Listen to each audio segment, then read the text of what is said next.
Adventist World Radio, the voice of hope. Radio Adventista iraisam pirenena, miaraka amin'ny feo fanantenana.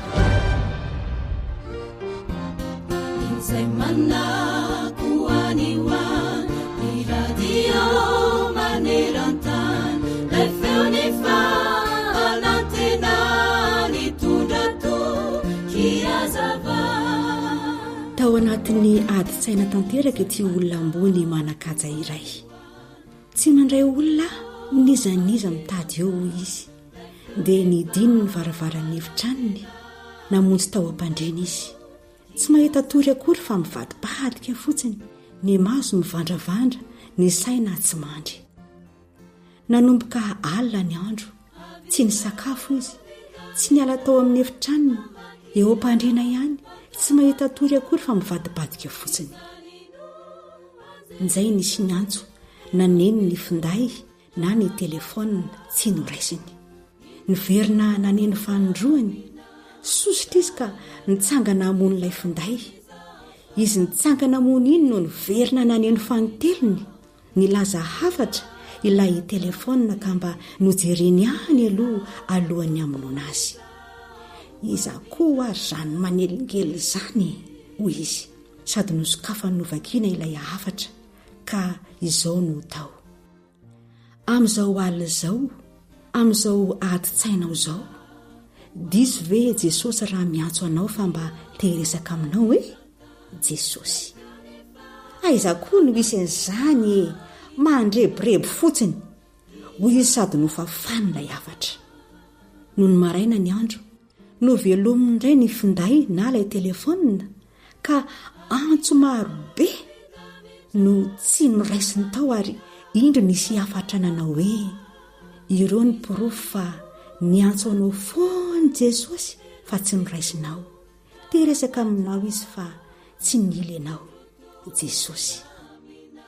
Manao toy izany ihany koa isika rehetra rehefa reraky ny fitadiavana sy ny fiatrena ny fiainana, saingy hafa ihany ny kristianina rehefa miatrika olana.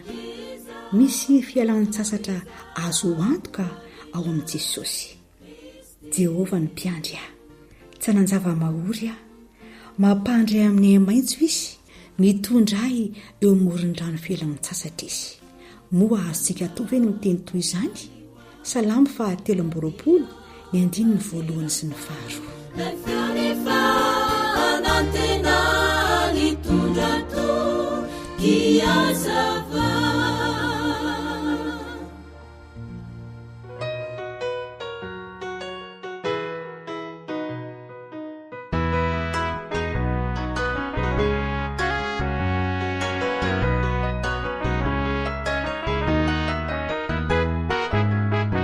Antokobizy afafi andapa uyanetiriti sai mituri famutena si fitiavana anumeanao na fiatanana si fiainana mandrakisa Jesosi mati teu Calvari isiana fitiavana sitakachini sana nunumena tika maimeponga anatuna nizeso farizaleti wananaka alemifana timiavunampu isikareta sambitina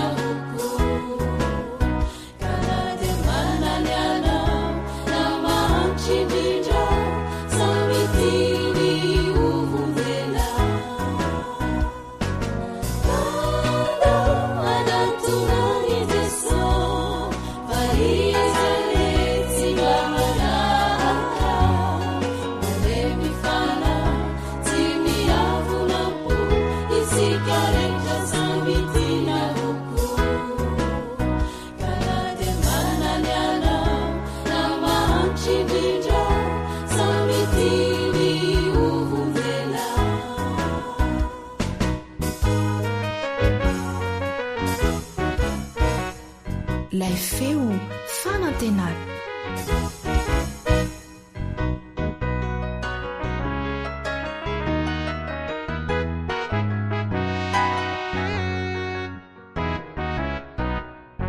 Mizaka faorina mangi ilay zanaka tsy nanakeloka no mifitiavanya sy fitiavany anao zay mpanota tokony ho faty tsy nangorakazy ve ny fonao raha nahity zany atra taminy oekeo izany raisony famonjeny teo sambatra ianao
WR manolotra ho anao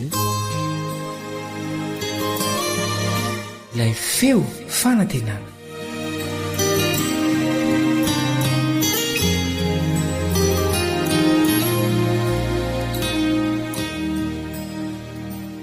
ny namanao Stéphane Razafiany no malotra ny arahaba ampifaliana ho anao indray raha nampiaon'ny tompo amin'ny alalany izao fandarana izao isika ampitomboina mandrakariva ho anao ane ny fahasoavan'Andriamanitra izay no tanterahany ao amin'i Kristy Jesosy tompontsika sy mpamonjy antsika. Manasanao araka ny mahazatra antsika raha toka afaka manao izany ianao eo amin'ny toerana izay misy anao andeha hiaraka hanondrika ny lohantsika hivavaka hangataka ny fanatrehan'Andriamanitra ray sy ny fitarihan'ny fanahy masina ary ny fanelany elana n'ilay zoky tia antsika indrindra dia Jesosy Kristy raha ifampizara ny teny nomeny ho antsika androany indray isika hiaraka hivavaka isika ry.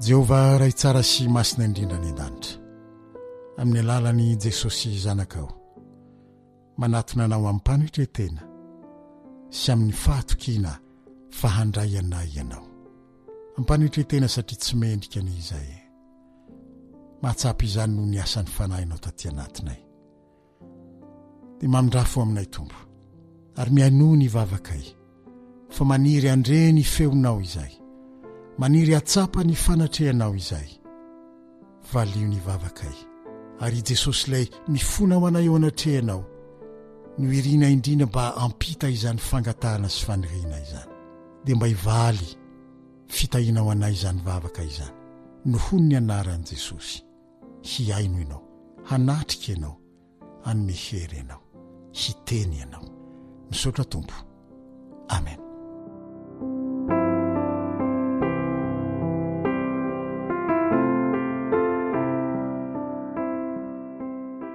Ao anatin'ny rotorotom-piainana isan'andro ambonin'izany ny aretina sy ny olana maro samihafa tsy maintsy atrehina ny fitakian'ny fiainana amin'ny lafiny maro ny adidy amin'ny ankonana sy ny fiarahamonina sy ny sisa ny tsindry maro samihafa eo anivon'ireny rehetrarehetra ireny dia rariny loatra isika raha mangetahita fitsaharana sy fiadanana ao am-po na dia fotoana fimonjy aza amin'ny maha Andriamanitra mahafantatra ny zavatra rehetra azy, dia io fitsarana io indrindra no fanomezana maimaimpona koa natolo ny voalohany indrindra ho an'ny Adama sy Eva.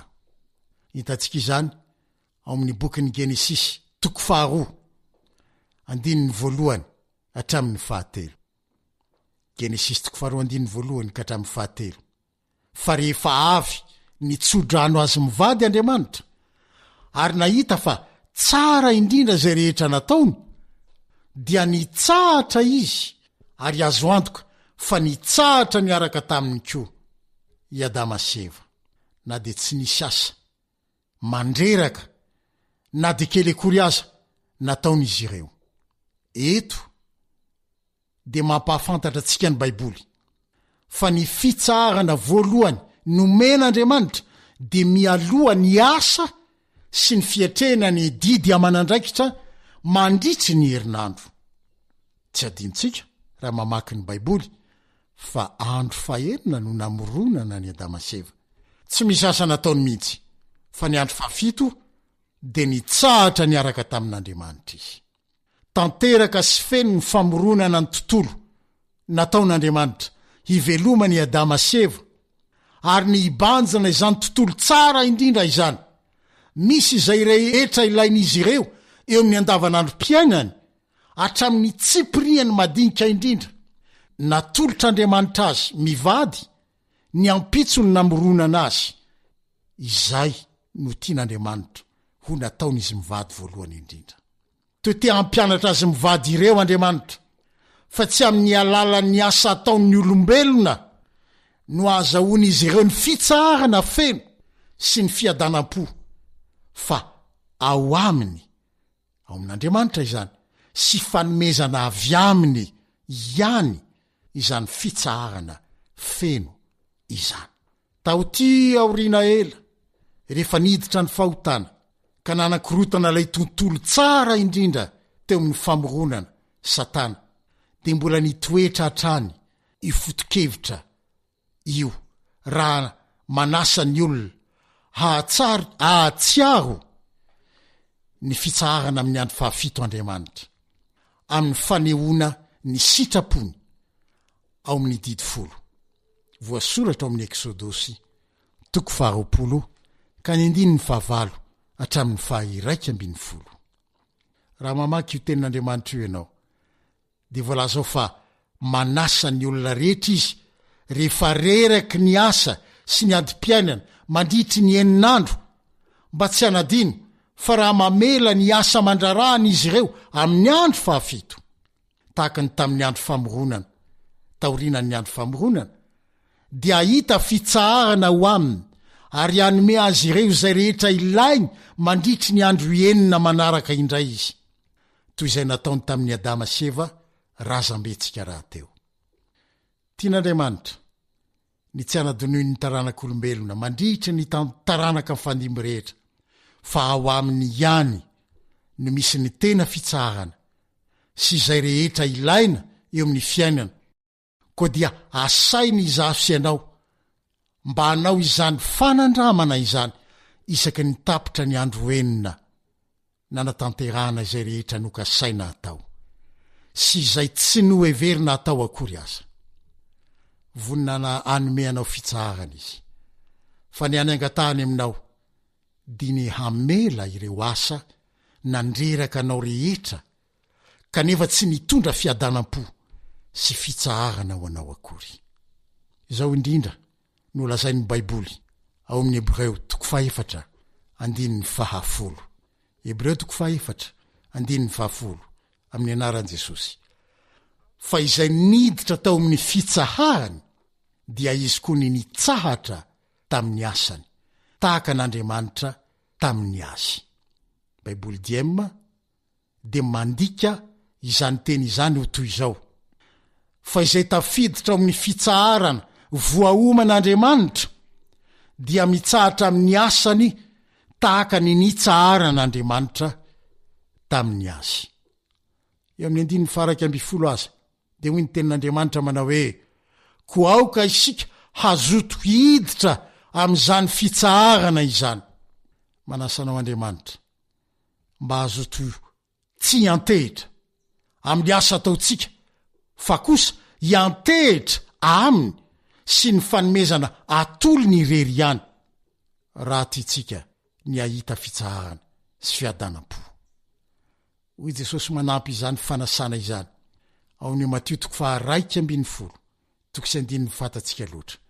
Matio 21:10 andininy 19 manao hoe mankanesa ty amiko ianareo rehetra izay miasa fatratra sy mavesatrenitana fa izaho no anome anareo fitsahana. Izy izay voalaza ao amin'ny Matio 22:15 fa tompony ny sabata fitsahana no mandefa izany antso-pitiavana sy fanasana izany ho anao. Fanasana atao no an'izay rehetra reraka sy torovana rehefa nanao zay azo natao rehetra mba hitana fitsahana, arabatana sy ara-pana kanefa tsy nahita afa-tsy fahadsompanantenana sy akivina ary havizanana. Miteny Jesosy eto ny mba hamelana izay asa rehetra tsy mitondra fitsahana sy fiadanam-po atsika dia atoky azy sy amela azy anao ny asany eo amin'ny fiainantsika raha tiatsika ny ahita ny tena fitsahana. Arak'izay lazainy Jesosy tompony fanasana eo amin'ny Matio 2:15 dia io fitsahana io tsy azo atao amin'ny fampiasana ny fahendrena sy ny saina maha-olombelona fa amin'ny finoana sy ny fahatokiana izay rehetra lazain'Andriamanitra toy izay ataony ny zaza madinika ihany. Dia hoy ny mpanoratra ny epistily ho an'ny Hebreo milaza izany eo amin'ny Hebreo 4:7 manao hoe fa isika izay mino no miditra amin'izany fitsahana izany. Ny entana mavesatra indrindra ho antsika dia ny entam-pahotana sy izay rehetra manameloka antsika ka tsy ahitantsika fiadanam-po ka hitadiavantsika fomba maro samihafa hampitony ny fanahy sy fo ary ny fieritreretantsika. Ny antso-pitiavana sy fanasana alefan'i Jesosy ho antsika dia tsy miova. Mankanesa ty amiko. Ao ny Isaia 5:17 dia hoy izy amintsika manao hoe aoka ny ratsy fanahy afoy ny lalany ary ny tsy marina afoy ny heviny ary aoka hiverina ho an'i Jehovah ireny fa mindra fo aminy izy eny ho amin'Andriamanitsika fa mela eloka dia mela eloka tokoa izy. Fitsahana, fiadanam-po mamy no ny famelan-keloka sy ny fanavotana no atolony ianao raha mamaly ny fanasana ataony ianao.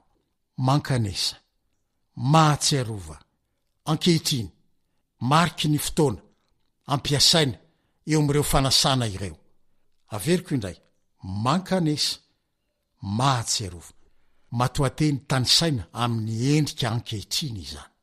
Midika izany fa vonina hanome fitsarana sy fiadanam-po ho anao isampotoana Jesosy raha mino ianao fa anao ny asany eo amin'ny fiainanao sy ao anatinao izy satria navelanao izay rehetra ny anteheranao teo aloha ary miantehitra amin'izay rehetra ataony sy teneniny ary atolony ianao fa izay niditra tao amin'ny fitsahana dia izy koa no nitsahatra tamin'ny asany tahaka n'Andriamanitra tamin'ny asy araka novaka itsika tao amin'ny Hebreo 4:10 fa isika izay mino no miditra amin'izany fitsahana izany eo amin'ny 11 koa aoka isika azoto hiditra amin'izany fitsahana izany eo amin'ny 12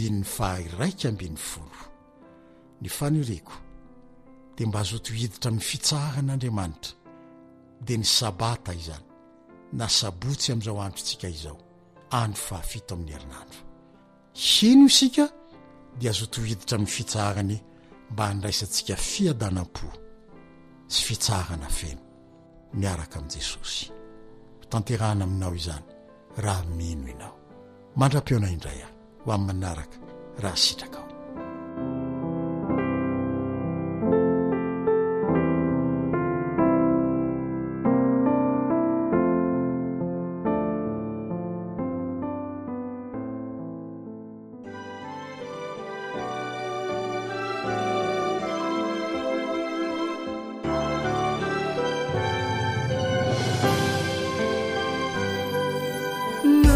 matsiayanao androany ilay fisarana lehibe tosisarony ntsony anye andro fafito izany lay famantarana sy lay tombokatse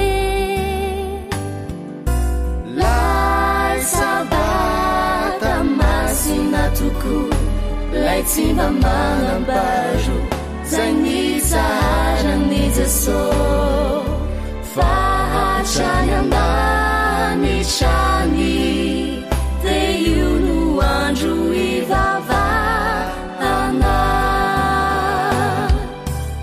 andro tsy manantsahala tena fanasitranana nanofizany nafanay mazoto mitandrinazy teo tsapanao ny fiadanampo lay sabata masina toko lay tsy mba manambazo zay nitsarany jeso fahatrany andany trany de io no andro ivavahana tarika andony maraina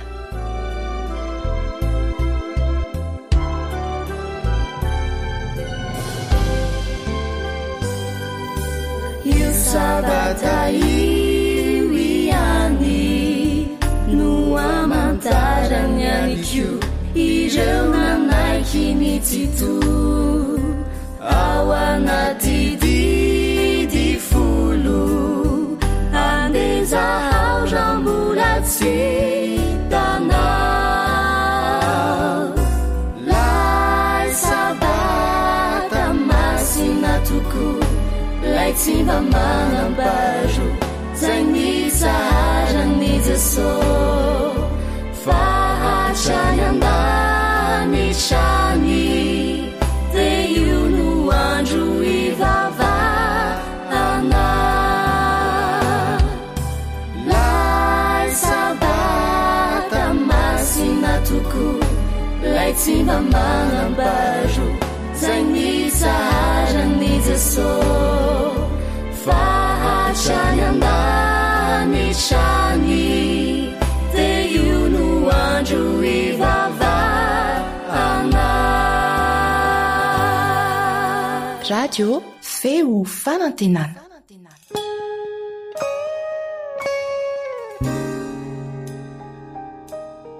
raha misy fanontaniana tonga ao an-tsainao na misy antombavaka angatahanao amin'ny fotoana rehetra na koa misy fijoroana ho vavolombelona azonao zaraina dia manondrata amin'reto adresy manaraka reto: page facebook feo fanantenana na ny laharany finday 034 06 797 62 032 75 379 74.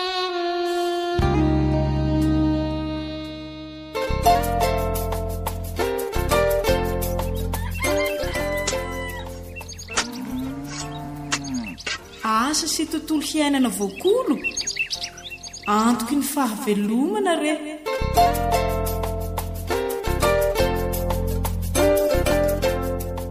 zay ilay feokira famantarana fa iroso atao anatin'ny fandaharana asa sy tontolo iainana isika na manao fanjaniaina no hanolotra izany ho anao eto miaraka amin'ny teknisianina samina mahakasika ny fambolena papay no zava-mahasoa nomaninay ho anao eto amin'nytian'io ity koa dia manasanao zahay hanongilatsofina tsara mandritry ny minitra vitsivitsy monja meno finaritra ary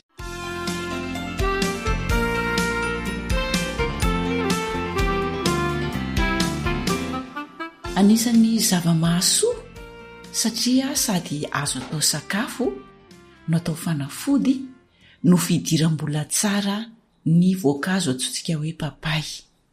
Ireto avy ny karazana papay misy ilay antsoina hoe solo kely izy io satria mahatratra eo amin'ny 300 ka hatramin'ny 500 grama eo tena mamy tsara.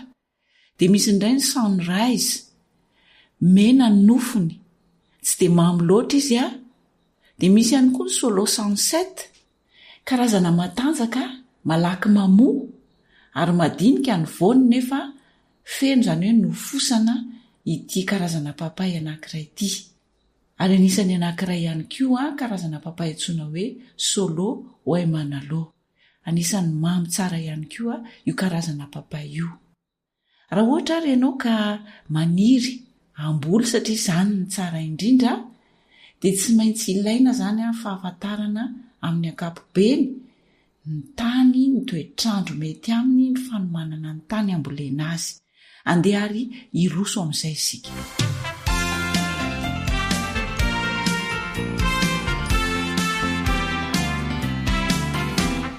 Ny karazana tany tena mety amin'ny papay dia karazana tany maivana tsy mitana rano ary lonaka. Anisan'ny mila hafanana ny papay. Tsy tia atsika loatra izy ary tsy tia milona rano mihoatra ny 720 ora. Izany hoe mila toerana mahazo masoandro tsara izany ny toetrandro sy ny faritra mety raha tianao ny amboly papay. Manaona kosa indray ny fanomanana ny masomboly. Ny masomboly raha tianao ny ahavokatra tsara dia io izany fepetra anankiray takiana mba hahafahana mahazo vokatra tsara. Ny fanomanana ny masomboly ny papay dia tsotra. Masomboly vao avy notazana izany ny tena mety ampiasaina. Misy karazany roa ny fomba angalana n'ilay masomboly izany. Kosehana amin'ny lamba mba hiala ny foniny na ilay mucilage io isika. Dia avy eo aparitaka eny ambony gazety na taratasy dia ahamaloka ny voan'ny papay mandra-pamainany. Misy ihany koa ny voan'ilay avy nohanina iny izany dia alaina dia afangaro amin'ny lavenona mangatsiaka. Dia avy eo amin'ny toerana maloka eo ambonin'ny taratasy na eo ambony gazety. Tsotra izany ny fomba fahazahoana ny masomboly averina indray. Misy karazany roa ny fomba atao alaina ny voana papay le mainty be iny izany vao avy nohanina ny tena tsara dia afangaro amin'ny lavenona mangatsiaka izy. Dia avy eo eny amin'ny maloka eo ambonin'ny taratasy na ny gazety. Ny fomba anankiray ahazahoana masomboly koa rehefa mamboly ianao dia avy notazanao le izy, avy nohanina izany dia tonga dia le iny voaniny no alaina, iny no ampiasaina ahazahoana masomboly.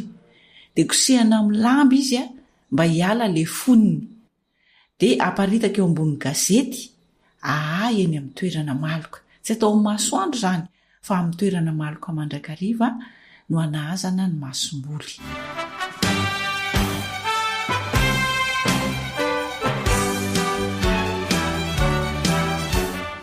Afafy amin'ny toerana voahomana ny masomboly.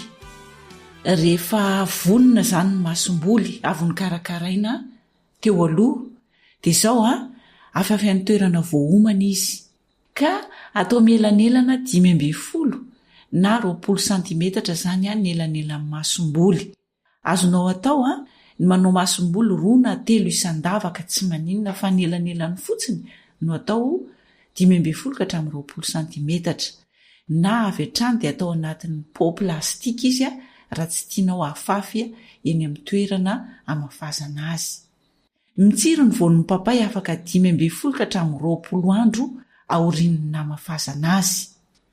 Ka afaka ray volana taorian'iny fitsimoan'ny voany iny dia azontsika afindra eny amin'ny tany ketsa io tsirona papay io. Averina indray izany rehefa mamafy ny voan'ny papay isika dia mitsiry iny afaka 15 ka hatramin'ny 20 andro. Dia afaka ray volana taorian'ny fitsimoan'iny voany iny dia afindra eny amin'ny tany ketsa iny tsirona papay nambolentsika iny izany. Nefa izao melohan'ny amindrana azy eny amin'iny tany ketsa iny dia efa homanina meloa izany io tany izay amindranana azy io. Izany hoe tsy rehefa amindra azy ianao izay vao mikarakara ny tany fambolena fa toy ny mahazatra araka ny efa natoro antsika teny aloha dia karakaraina meloa, asaina meloa ny tany izay amindrana ny tsiron'ny papay. Rehefa mametraka ny papay isika ny fototry'le papay kely iny zany le avy ny tsiry iny eny amin'ny taniketsa dia atao melanelana 50 santimetatra ny elanelan'ny fototra tsirairay. Atao melanelana 50 santimetatra ny elanelan'ny fototra tsirairay. Ny tena tsara moa dia ny volana jolay ka hatramin'ny volana aogositra no fotoana famafazana.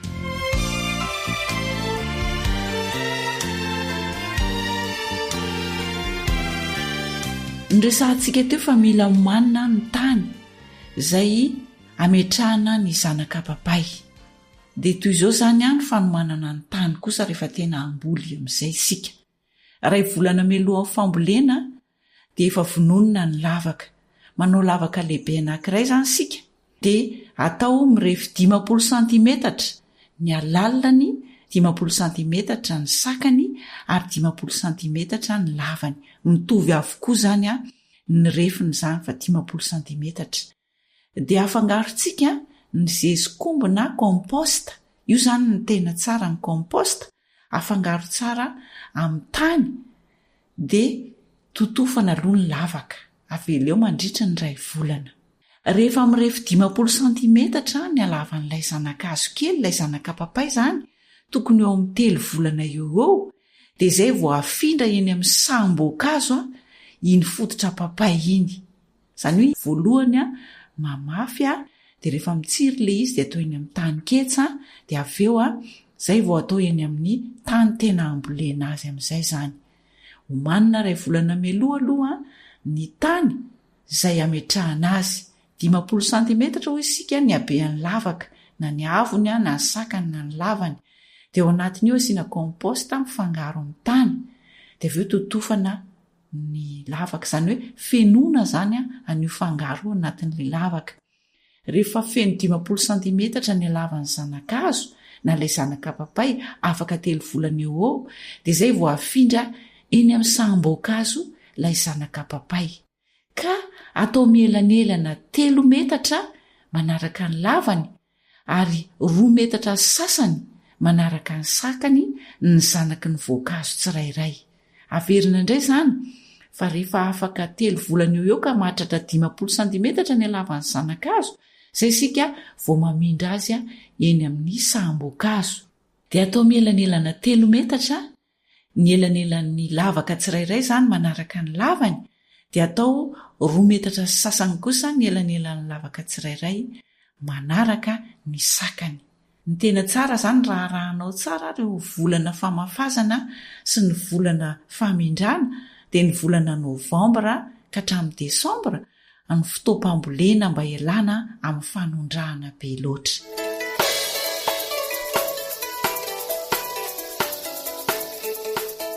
Zay no izy tantara no soratan'ny fanjaniaina andrenesanao any Nardina fanjaniaina ary izoanitra.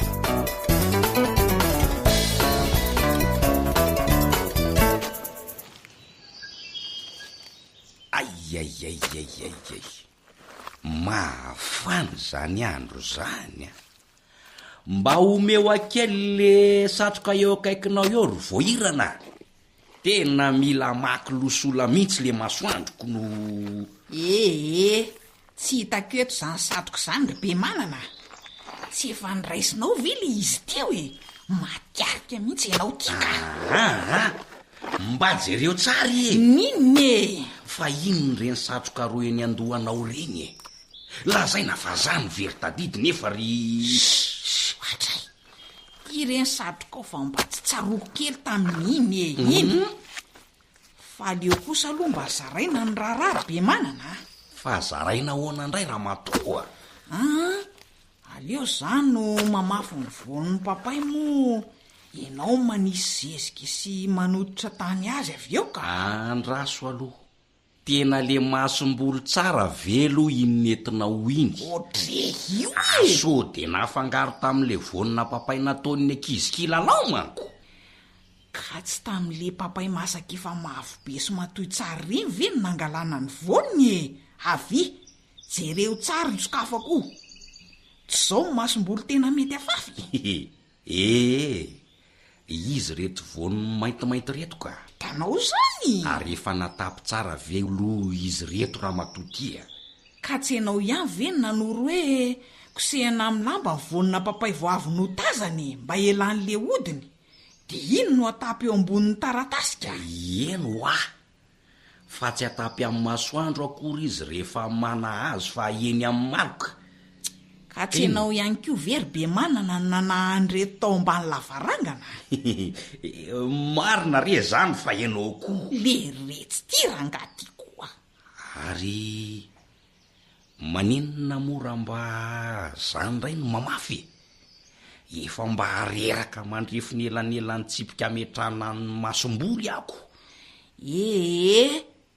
aleo mba afafiko fa ty kosa mba tsy mandreraka afafy salamy mamafy anana fotsiny eny ianao no manao zezika fa ianao efa zatra tsara anio ka sady lailako afafy ohatran'ny mamafy anana hoana raha matotia zany ve de mbola tsy hay foany na afafy azy io de tsy atao fafikatrana fa asiana elanelany 520 centimetatra isaky ny masomboly ngamo ary atao 2 na 3 isaky ny mametraka amin'ny masomboly mba enary tsara moa fa zavy aza vainy impiry fa makaizany ny sain'le voahiranty raha sendratsy eo de izany anao an'izany be manana kosy aizaka vonjeko manomana ny tany amafazana azy de vonjeko ny famondrana azy sakeliako ny be kosy tsy be kosa mba misy tsaroko kosako nino fa mba ataovy zany ny zezika sy le fantofana de hojereko tsara rehefa avy mamafy ny vonin'ny papay ahy de tadidio tsara fa rehefa voafafy ny masomboly de asiana zezika kely fa tsy atao be dehibe hitako tsara zao ataonao zao ka de tadidio tsara koa fefa no manina melo ihany koa io tany famafazana io fa tsy hoe rehefa mafy vo hiasa tany mazava rery be eny de rehefa vita ny zezika sy ny fanotofana de rakofana bozaka amin'izay izy aidraizy efa vonin'ireo daholo ny bozaka fa za matahoatra avy eo manondraka tsara fotsiny adray aza matahoatra be fa apiko amin'ny fanondrany de rehefa manondraka azy de tsy atao be rano fa atao amin'ny atonony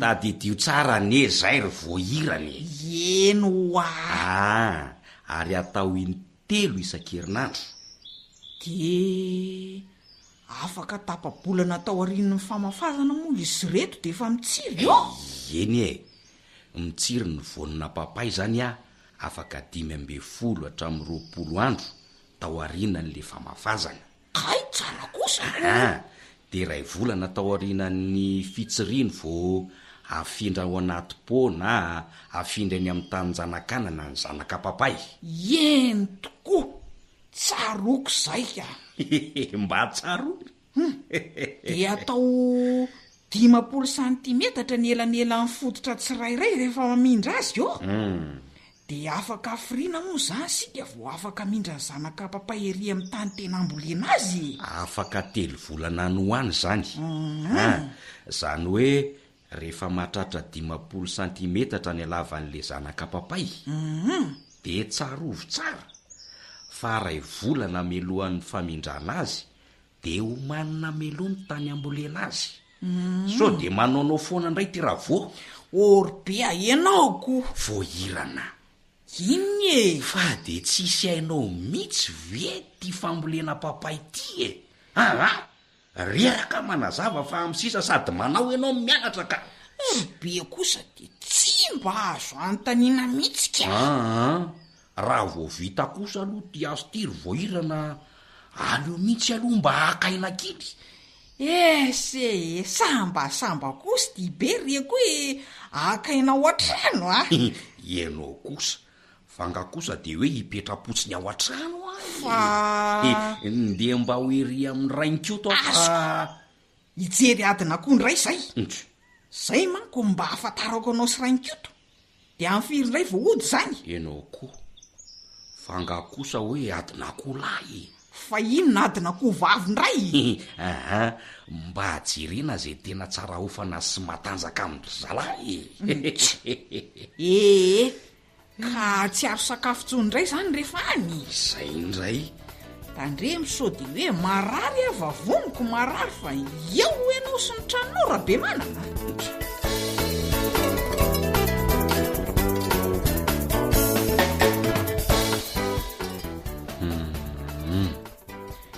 raha ireto zany ampinan'ity tena mety oay efa toandro be ay ty andro taraiky ny ray a marina aleo andeha aloka lasa alory voirana ohatray orbea oay zay anao iny miverena kely aloha ka tarabe ane ary voirana kosy tsy aleo ve rehefa avy any vetivety ane any hoany ka mba ividy aminmenaka kely ery amindry vao aloha anaovako loka atoandro raha vetivety any ianao tena kely sisa menaka tavelato ny endro voirana kosa de efa tsy misy tany iainana mihitsika fa nga rehefa hoe vetivety de ho tratrako zany menaka anao andrahoana loka atoandro zany tsy tratrako zany fa mba andraho tsisy menaka aloha io ndray be manana ninona vo amin'ny firy re zao enao kosa tena tsy azo engaviana mihitsika zany mba efa nilaza taminao hoe akaina kely aho ay zay aho aloha ampiasaina fa za mbola ho any andrainkotoka de tena atakalinao andrainkoto sy ny ekolahy mihitsy zany ny atao tokantrano sy ny loka ry be manana manimba amin'ny programako mihitsy kosa ianao ka andray maninona ny tsy efa vao maraina be zany nijerena fa ny anao kosa de tena tsy fitiavana akaina mihitsika de andrahoko fotsiny am'izao zany reo trondro reo ka zay oy am'izao tsisy menaka aloka oay tena irainkoto mihitsy angambo zany aleo vaiko mihitsy oary voirana oay bebe ranivo marina mandroso manahoana rehetra iza ry voirana bebe ranivo fa tsy rainkotonao sa ihany re rakisya manahoana rery bebe ranivo manahoana sea mandroso inona ny vaovao sy maresaka androsany a rehefa aveo fa inona doly aloha re tsy vahazo maitso amin'ny polopolo ny tazako rehetra nda ivaro-boninkazo anganareo rakisy aleo amba hoeny mihitsika ivaro-boankazo zay ry bebe fa tsy voninkazo zanaka-papay afindra amin'ty herinandro ty mihitsy mahatsy reo hitanao reo tena mahay zavatra mihitsy nareo rakisy da androka vola be misy natao teny amin'ny tany ketsa moa ny sasany natao tampona arona plastika efa tazako tokoa le tery an-tany ketra aiza daholo reo no afindry etsy ampitandrefa nangery bebe reo no afindry ay vare ka nandalo teo mihitsy a de variana na hitan'ireo lavaka be debe reoko no mahavatra mihitsy nareo rakisy ka tsy maintsy manina meloha nge ny lavaka mindrana n'le zanaka-papay tsirairay ny be sa ahoana ry voirana zany mihitsy ry bebe ay fa nga misy fepetra be mihitsy zany ny fambolena azy ty tsy de hoe fepetra be fa azo taterahana tsara mila mahavatra tsara fotsiny zany mihitsy zany manao lavaka 10 centimetatra zany tsika atao mitovy daholo ny refiny sakany sy ny lavany ary ny avony 10 centimetatra ny abean'ny lavaka tsirairay zany de arakaraky nisany zanaka-papay zany nisany lavaka atao reny-be de misy refa mivesany ny elanelan'ny lavaka rakisy hitako mitandro zotra salamy miaramila mihitsy ny endriny tanyolika no misy de misy tokoa roa faingo 10 metatra zany ny elanelana manaraka ny sakany, de 3 metatra ny elanelana manaraka ny alavan'ny tanimboly. De inona daholo ny amenona ny olona afaka be io raha mitahanyity zanaka papay misy de misy tokoa ry bebe ranivo a. Rehefa vita zao ny lavaka ka amboly ianao, de asiana zezika masaka tsara nampifangarona tamin'ny tany le nyloarana tao iny. Ve zezikinina zany ny tena ampiasainareo raha izany atray zezipahako na zezipahatra mety daholo ry nemiberanivo a. Kosa fa komposta zao io ampiasaina io satria io ny tsara indrindrako zany io. De rehefa nalefa tao anatin'le lavaka zany le zezika efa voafangaro tany, de averina ho andavaka amin'izay koa reo tamin'ny loarana teo reo, de volena amin'izay ny papay. Zay no izy. Tena azoko tsara. Esorina ao anaty pona fonosana plastika le zanaka papay a, de atsatoka tsara eo voan'le lavaka zay efa nikarakaraina teo e. Raha teny amin'ny tanjanakanana ihany koa no afindra de apetraka sala amin'izay de vita ary neny be a. Tena sofianatra rakizy a. Na de hoe fotony 3 na 4 fotsiny aza no atao eny atokotany mba atao tsindrin-tsakafo. Eko tsy aleo ve mamboly raha izay mifepetra famboleny azo atao tsara zany no. Tena tombotsoa be no azo amin'ny fambolena papay ry bebe. Mora karakaraina io nefa sady sakafo ny vola no fanafody mahasalama. Tena tsara fa zao rehefa amboly neny be de fefeo tsara mihitsy aloha le izy voanafindra iny so oaiziny ny akondray.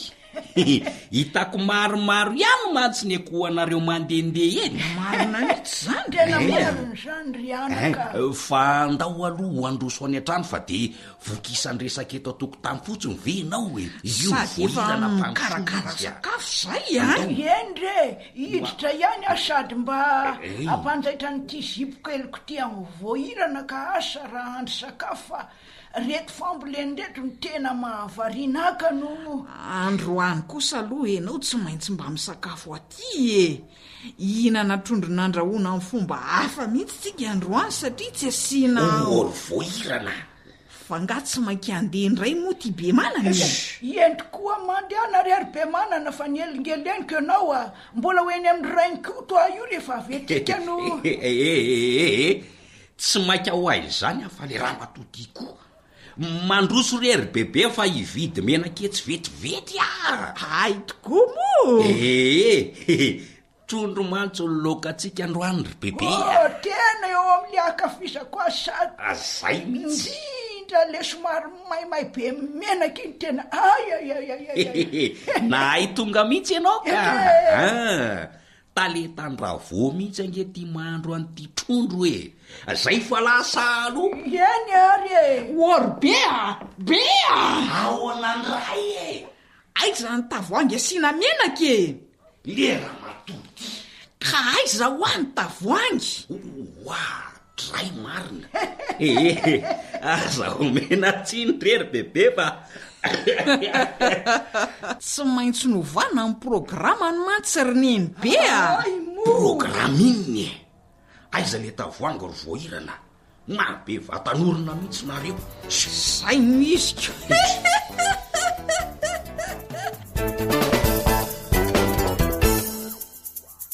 Zay ny mahakasika ny fambolena ny papay.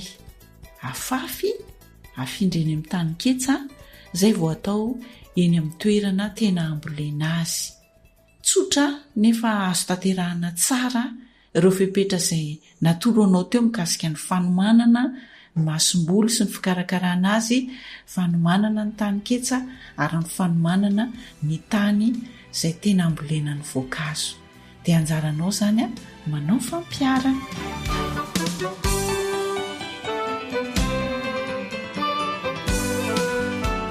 Hatreto indray ary aloha ny fotoana izay niarahantsika tato anatin'ity fandaharana asa sy tontolo iainana ity.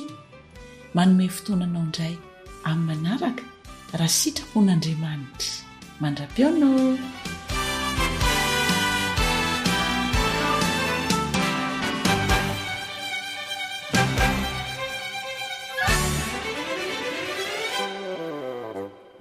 AWR téléphone 034 06 797 62 032 75 379 74.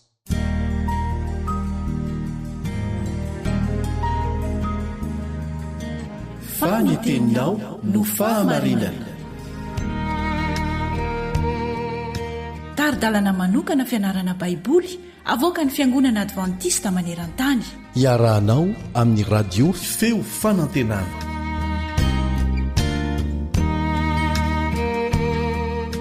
Miarabanao tompoko, misaotranao manaraka ny fandarantsika. Mivavaka izahay mba hatsapanao ny fanatrehan'ny tompo. Androany isika dia andinika ny lohahevitra manao hoe tsitoha. Tsitoha izay midika amin'ny teny greka hoe pantokrator, pantokrator. Manasanao andeha rehevavaka isika aloha.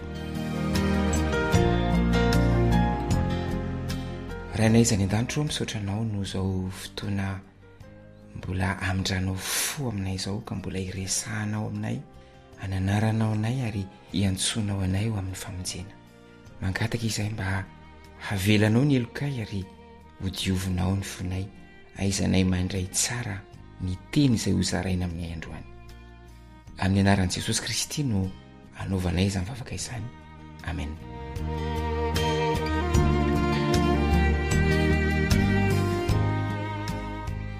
Hitantsika manerana ny soratra masina ny herin'Andriamanitra mahatalanjona. Milaza tantara marobe momba ny fampiasan'ny heriny sy ny fanaovan'ny fahagagana ny baiboly. Na eo aza nefa izany dia toe-javatra maro no mitranga, nefa tsy tian'Andriamanitra ny hitrangany. Andeha vakitsika izay voalaza ny Apokalipsy 2:7-10. Apokalipsy 2:7-10 vakitsika amin'ny anaran'i Jesosy. Misaotranao izahay Tompo, Andriamanitra tsy toa, ilay ankehitriny sy taloha, satria nasehonao ny herinao lehibe fa manjaka ianao. Dia toizantsika amin'izay voalaza ny Jeremia 2:7-20. Jeremia 2:7-20. Amin'ny anaran'i Jesosy. Indrisy Jehovah Tompo, indro ianao no nanao ny lanitra sy ny tany tamin'ny herinao lehibe sy ny sandrinao ahinjitra, ary tsy misy zava-mahagaga izay tsy hainao. Mamindra fo amin'ny arivoarivo ianao ary mamaly ny eloky ny ray ho ao an-tratra ny zanany mandimby azy, dia Andriamanitra lehibe sy mahery, Jehovah Tompo ny maro no anarany. Lehibe amin'ny fisainana sy mahery amin'ny atao, fa ny masinao mibanjana ny Elian'ny zanak'olombelona rehetra mba hanome azy rehetra araka ny lalany avy sy araka ny vokatry ny asany. Dia ilay nanisy famantarana sy fahagagana tany amin'ny tany Egipta ka mandraka androany koa, na ao amin'ny Israely na ao amin'ny olona hafa koa, ka dia manao anarana ho anao tahaka ny amin'izao anio izao. Toizantsika amin'ny Lioka 1:17. Lioka 1:17. Amin'ny anaran'i Jesosy. Fa tsy hisy tsy ho tanteraka ny teny rehetra ataon'Andriamanitra. Vakitsika manaraka ny Matthieu 7:20-20. Matthieu 7:20-20. Ary Jesosy nijery azy ka nanao taminy hoe tsy hain'ny olona izany, fa hain'Andriamanitra ny zavatra rehetra. Dia faranantsika amin'ny Hébreux 1:17. Hébreux 1:17. Amin'ny anaran'i Jesosy. Izy koa no famirapiratany voninahiny sy endriky ny tenany indrindra, ary mihazona ny zavatra rehetra amin'ny herin'ny tenany, ary rehefa nanao fanadiovana afaka fahotana izy, dia mipetraka eo amin'ny tany nanagavanany lehibe any amin'ny avo. Azonao vetrany fa mampianatra antsika momba ny herin'Andriamanitra ireo an-dalateny ireo. Voalaza eto fa mahefa ny zavatra rehetra Andriamanitra, ary mamelona an'izao tontolo izao amin'ny heriny. averimberin'ny apokalipsy iny mahatompo andriamanitra tsy toa an' Jehova. Ary ny tenina dika hoe tsy toa na hoe pantokrator dia midika raha-baky teny hoe mahefa ny zavatra rehetra. Tsy amin'ny alalan'ny teny ihany no anehoana ny mahefa ny zavatra rehetra an'Andriamanitra, fa amin'ny ohatra mahatalanjona izay ampiasain'ny heriny mba hanafahana ny olony na koa amin'ny fiasany amin'ny fomba mahagaga eo amin'izao tontolo izao. Na izany aza, ny filazana fa mahefa ny zavatra rehetra Andriamanitra dia tsy midika fa afaka manao ny zavatra rehetra izy. Ohatra ny manaitra ny teny izany, ampianariny soratra masina antsika fa misy zavatra tsy azon'Andriamanitra atao. Ny Timoty faharoa toko faharoa andiny fahatelo ambin'ny folo ohatra. Timoty faharoa toko faharoa andiny fahatelo ambin'ny folo ohatra dia milaza hoe tsy mahazo manda ny tenany izy. Miombon-kevitra arak'izany ny ankamaroan'ny kristianina fa mahefa ny zavatra rehetra Andriamanitra, izay midika fa manana fahefana hanao ny zavatra rehetra izay tsy ahitana fifanoheran zavatra izy. Izany hoe ny zavatra rehetra izay azo atao sy mifanaraka amin'ny fahendreny sy ny toetrany. Tao amin'ny mivavaka nataon'i Kristy tao Getsemane no nahitana zavatra tsy azon'Andriamanitra atao noho ny sy ny fifanoheran zavatra.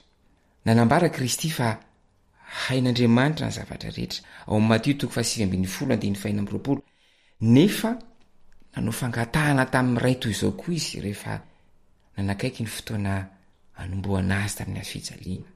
Hoy izy hoe, raio, raha azo atao dia aoka hoe sorona amiko ity kapoaka ity, nefa aoka tsy ny sitrapoko anie no atao fa ny anao.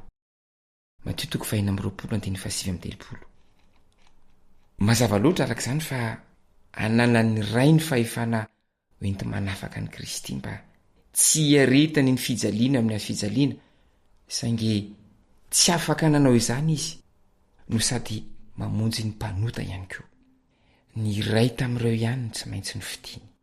Na Jesosy omboana amin'ny fijaliana dia voavonjy ny mpanota, na esorina amin'i Jesosy ny fahoriana izay hiatra aminy ary dia hovery ny mpanota rehetra. Ampianariny soratra masina koa fa tia hamonjy ny olona rehetra Andriamanitra. Ao amin'ny Timoty voalohany toko 2:4 dia milaza hoe izay tia ny olona rehetra ho vonjena ka ho tonga amin'ny fahalalana ny marina. Ny Ezekela toko 13:1-20, Ezekela toko 13:1-20 dia milaza ihany koa hoe lazao aminy hoe raha velona koa aho ho Jehovah Tompo dia tsy sitrako ny hafatesany ratsy fanahy fa ny alan'ny ratsy fanahy amin'ny lalana mba ho velona izy. Mialahy amin'ny lalany ratsinareo fa nahoana moa no te ho faty ianareo ry taranak'Israely? Saingy na izany aza dia tsy ny rehetra no vonjen'Andriamanitra. Mampianatra antsika izany fa zava-misy ny safidy malalaka sy ny fetra ny fahefan'Andriamanitra eo amintsika voariny nomena fahafahana amin'ny safidy. Noho izany andao isika anao safidy tsara dia isafidy ny fiainana. Hivavaka isika.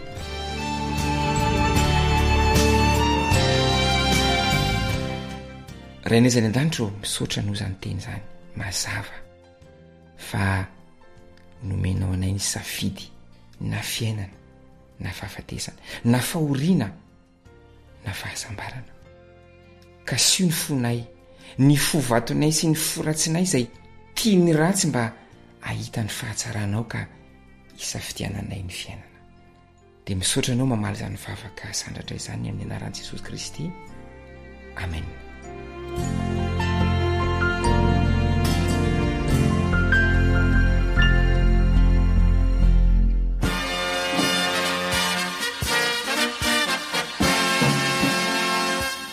Adventist World Radio, The Voice of Hope. Radio feo fanantenana.